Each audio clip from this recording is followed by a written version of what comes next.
KTV RK news స్వాగతం. వైభవంగా శ్రీ వెంకటేశ్వర స్వామి కళ్యాణం.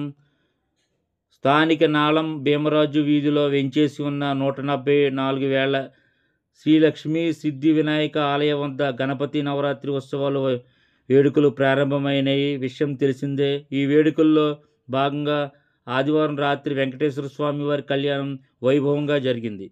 సోమవారం ఉదయం విద్యార్థులకు పంపిణీ చేసేందుకు పెన్నెల పూజ చేయగా రాత్రికి సహస్ర దీపాలంకరణ కూడా నిర్వహించారు.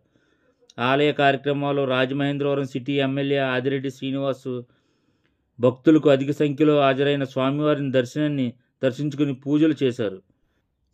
ఈ కార్యక్రమంలో ఆలయ కమిటీ సభ్యులు మాటూరి రంగారావు, శెట్టి జగదీష్, మాటూరి సిద్ధు, మద్ది నారాయణరావు, నల్లం ఆనంద్, నారాయణ, డాల్టా మురళి, కొత్త రాజేష్, మోతుమురి లలిత, మురళి, పింకేష్, సోహన్, పెద్దమర్ల బద్రి, నిమ్మలపూడి గోవింద్, ఈవో అధిక సంఖ్యలో భక్తులు తదితరులు పాల్గొన్నారు.